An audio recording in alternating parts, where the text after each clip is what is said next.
चलो अब देखते हैं इसको ऑब्जेक्ट कैसे क्रिएट किया जाता है। तो जो हमने क्लास तो लिख दी, हमने क्लास यहाँ तक लिख दी थी।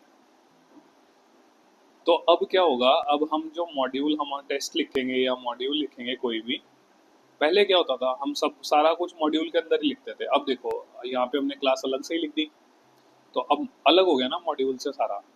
अब इस क्लास को मॉड्यूल के अंदर बुलाना है तो हमें पहले इस क्लास का इंस्टेंस लिखना होगा। तो ऑब्जेक्ट क्या होता है, हमने पीछे देखा था, object is the instance of the class. इस क्लास को हमने यहाँ पे इंस्टेंशिएट करा दिया, ये क्लास को लाके हमने इंस्टेंशिएट करा दिया, करेक्ट। तो ऐसे लिखा क्लास का नेम और क्लास अंडरस्कोर वन। अब ये क्या होगा अंडरस्कोर वन, अब ये होगा अंडरस्कोर वन एक handle, handle to the instance of the class. तो इसको कहा जाता है क्लास हैंडल। ये क्लास का नेम होगा और ये हैंडल होगा, ठीक है। जब भी हम एक क्लास का इंस्टेंस क्रिएट करेंगे तो ये लिखेंगे क्लास और ये हैंडल। तो अभी तक ये हैंडल है, इस पर कुछ कोई असाइनमेंट नहीं हुई। जैसे ही हम इसके आगे न्यू लगा देंगे ना, हैंडल इक्वल टू न्यू, तो जैसे ही हमने न्यू फंक्शन को कॉल कर दिया, ये हम आगे देखेंगे न्यू फंक्शन क्या होता है। जैसे ही हमने न्यू कर दिया दैट मीन्स कि भाई ऑब्जेक्ट क्रिएट हो गया है और एक मेमोरी असाइन हो गई है भाई, ठीक है। अब क्लास वन के पास, ये जो क्लास है इसके पास एक अपनी मेमोरी है, ठीक है। और उसमें क्या है वैल्यू, ये है एक्स, एक्स ही है ना, हाँ इंटीजर एक्स। ये एक्स के पास अपना मेमोरी एलोकेशन का स्पेस है। अब जो भी हम इसको मेमोरी देंगे वो इसके थ्रू देंगे। तो जैसे यहाँ अब क्या, अब एक और चीज कि भाई जब भी हमें किसी फंक्शन को कॉल करना है क्लास के अंदर, ये देखो ये है क्लास, जैसे क्लास ये क्लास हो गई सिस्टम वेरिलॉग क्लास, ठीक है। अब हमें इस टास्क को कॉल करना है क्लास के अंदर, तो हमें पता है क्या लिखना पड़ेगा। जैसे अब हमने ऑब्जेक्ट क्रिएट किया क्लास वन, सबसे पहले हैंडल डिक्लेयर किया यहाँ पे, उसके बाद ये लिखा हमने class one equal to new. अभी हम क्लास टू पे को नहीं देख रहे, सिर्फ क्लास वन को देखेंगे। Class one equal to new लिखा, ऑब्जेक्ट हैंडल क्रिएट हुआ। हैंडल क्रिएट होने के बाद अब देखो यहाँ पे ये क्लास वन हो गया, इसके पास अपना मेमोरी स्पेस हो गया, ये क्लास वन हो गया क्लास अंडरस्कोर वन, इसके पास पूरा अपना मेमोरी स्पेस है, इसके अंदर टास्क हैं, फंक्शन है, सब कुछ है, ठीक है। तो सबसे पहले हम क्या लिखेंगे, क्लास वन डॉट टास्क का नेम, यहाँ पे क्या है टास्क का नेम सेट है। तो यहाँ पे हमने क्या किया, हमने क्लास वन डॉट सेट।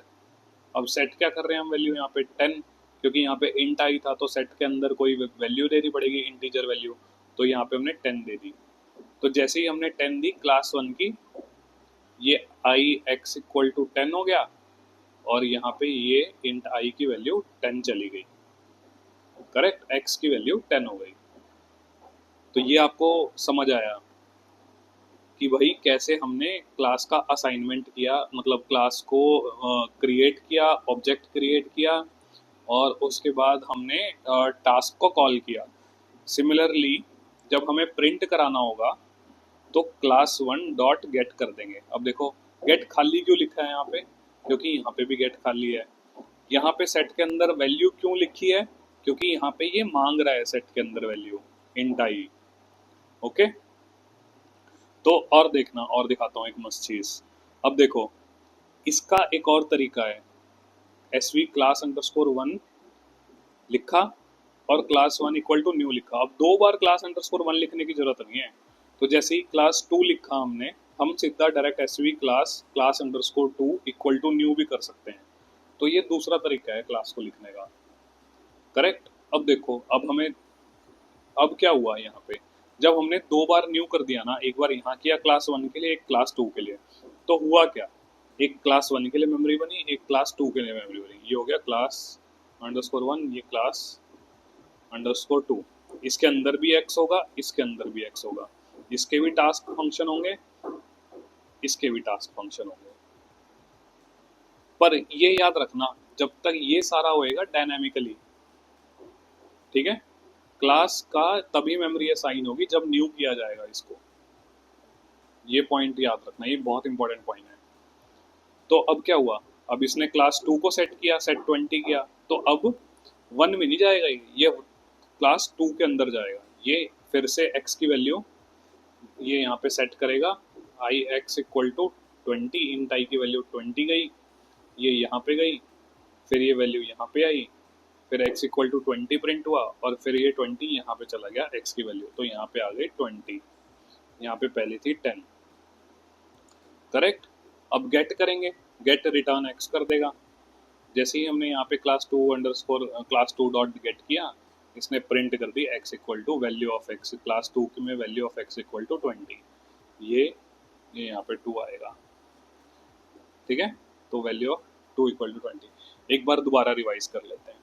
देखो, ये चीज जो होती है, ये चीज जो होती है, ये होता है इंस्टेंस ऑफ इंस्टेंस लिखना, क्लास को इन क्लास का इंस्टेंशिएट करना क्लास को।